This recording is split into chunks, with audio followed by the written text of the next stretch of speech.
गोरा नाम के गांव में एक विधवा स्त्री रहती थी। उसका नाम गोमती था। उसकी सुंदरी नाम की एक बेटी थी। वह जन्म से ही गोरी चिट्टी और सुंदर थी। जब वह बड़ी हुई तो उसकी शादी के लिए दूर दूर से जाने माने रईसों के रिश्ते आने लगे। सुंदरी जिस रिश्ते के लिए राजी हुई, उसकी मां ने उसी रिश्ते के लिए हामी भर दी। जिस दिन सुंदरी का शगुन चढ़ा, गोमती को उसी रात सपने में एक खतरनाक सांप दिखाई दिया। अब तो हर रात सपने में यही होता। वह नाग फन फैलाकर डंसने के बजाय उसके पैरों में अपना फन रखता, फिर उसे उसका वचन याद कराता। गोमती पसीना पसीना होकर डरी डरी सी उठ बैठती। मां की यह हाल देखकर सुंदरी मां से उसका हाल पूछती तो गोमती बहाना बना दिया करती। लेकिन सुंदरी के ब्याह के दिन जैसे जैसे नजदीक आने लगे, गोमती उस नाग के डर से पीली पड़ने लगी। आखिरकार शादी का वह दिन आ ही गया। उसके एक रात पहले गोमती को उस सांप का सपना फिर आया। सपने सांप चेतावनी दे रहा था कि यदि सुंदरी का ब्याह किसी और से हुआ तो मैं सुंदरी को शादी से पहले ही डस लूंगा। अब तो गोमती और भी डर गई। उसे एक पुरानी बात याद आ गई। असल में सुंदरी जब गर्भ में थी तो गोमती को इमली खाने का लत लगा हुआ था। आए दिन वह नदी के किनारे लगे हुए इमली के पेड़ से इमली को तोड़कर ले आया करती थी। एक दिन जब गोमती इमली तोड़ने गई तो एक सांप उसके पैरों में कुंडली बनाकर लिपट गया। वह भयभीत होकर वहीं जमीन पर गिर पड़ी। शाम का समय था। दूर दूर तक उसे बचाने वाला कोई नहीं था। वह सांप मनुष्य के स्वर में बोलने लगा, मां डर मत, मैं तुझे डसूंगा नहीं।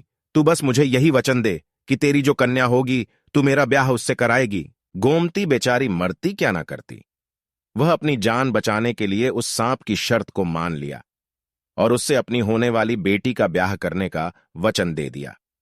3 महीने बीतने के बाद जब गोमती ने सुंदरी को जन्म दिया तो वह सांप फिर गोमती के पास आया और उसे उसका वचन याद दिलाया। दिन बीतते गए और सुंदरी 15 साल की हो गई। वह बहुत ही निडर थी, जैसे उसके पिता रघुनाथ एक निडर सैनिक थे। सुंदरी अपने पिता के साथ नदी में तैरा करती थी। इस दौरान वह सांप भी सुंदरी के साथ पानी में तैरता रहता था, परंतु उसने कभी भी सुंदरी को काटने का प्रयास नहीं किया। उस सांप से सुंदरी को भी डर नहीं लगता था। लेकिन पिछले साल सुंदरी के पिता गुजर गए। पिछले साल मूसलाधार बरसात की वजह से नदी में भीषण बाढ़ आई। उस बाढ़ में रघुनाथ ने कई लोगों की जान बचाई, किंतु खुद प्रचंड नदी के प्रभाव में समा गए। गांव वाले रघुनाथ के उस परोपकार को नहीं भूले थे। सब उसकी बेटी की शादी में बढ़ चढ़कर हाथ बटाने की होड़ में लगे हुए थे। रघुनाथ के न रहने पर गोमती ने नदी किनारे के खेत की देखभाल गांव के दूसरे किसान को दे रखे थे। वह स्वयं ना तो कभी उधर जाती थी और ना ही सुंदरी को जाने देती थी। उनके खेतों और बगीचों की फसल की आमदनी आधी रह गई थी। फिर भी वह सुंदरी के हाथ पीले करने के लिए एक एक पैसा बचा कर रखती थी। इन दिनों गोमती सुंदरी की देखरेख में बेहद सतर्क थी। उसकी लगन हो जाने के बाद भी वह उसे कभी अपनी आंखों से ओझल ना होने देती थी। सब कुछ ठीक होने की प्रार्थना देवी देवताओं से करती रहती थी। कई प्रकार की मनौतियां उसने मांग रखी थी। शाम को बारात आने वाली थी। तमाम रिश्ते नातेदारों से घर भर गया था।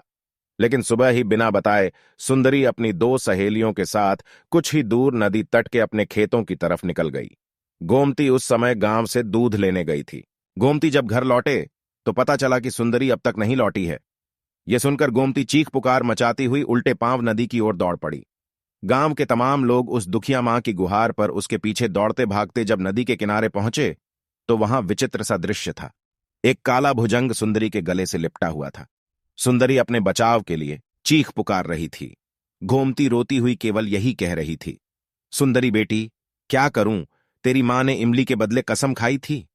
कई साहसी तैराक नदी में कूदे भी, लेकिन उस भयानक सांप की फुकार से डरकर वह सुंदरी तक नहीं पहुंच पाए। नदी के इस पार भीषण कोहराम मचा हुआ था। सांप सुंदरी को मझधार के गहरे पानी में खींचे ले जा रहा था। देखते ही देखते सुंदरी उस नदी के गहरे पानी में डूब गई। लेकिन अचानक एक सुंदर सा लड़का सुंदरी को पानी से खींचकर बाहर ले आया। नजदीक आने पर लोगों ने ध्यान से देखा कि सुंदरी के गले में लिपटा हुआ वह सांप कहीं अदृश्य हो गया था। घाट पर पहुंचते ही कुछ लोग सुंदरी को होश में लाने का उपचार करने लगे। कुछ लोग हैरान थे कि वह अजनबी युवक कौन था। उस गहरे पानी में अचानक वह कहां से आया। किसी ने भी उसे नदी में कूदते हुए नहीं देखा।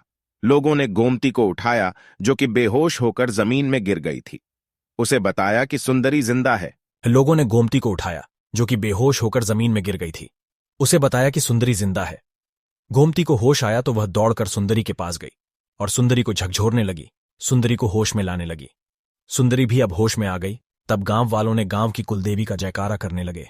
सुंदरी की जान बचाने वाले युवक को कुछ नौजवानों ने अपने कंधे में बैठा लिया और उसका जयकार करने लगे। हालांकि उस युवक को देखकर सभी हैरान थे। वह एक अजनबी युवक था जो अचानक से नदी में सुंदरी को बचाते हुए बाहर आया था। लोगों ने उससे पूछा कि तुम कौन हो? तब उस युवक ने गांव वालों को बताया कि मैं एक तपस्वी के श्राप से सांप के रूप में बन गया था। आज मैं उस श्राप से मुक्त हुआ हूं। बहुत समय पहले मैं एक जंगल में अपने 2 साथियों के साथ शिकार पर गया था। एक बूढ़ा तपस्वी वहां एक वट वृक्ष के नीचे तपस्या कर रहा था। पशु पक्षियों के हाहाकार से जैसे ही उसके नेत्र खुले, मैं उसके सामने ही था। मेरा तीर जिस हिरण को लगा, वह उस तपस्वी के पास ही दम तोड़ रहा था। तपस्वी ने क्रोध में मुझे श्राप दे दिया।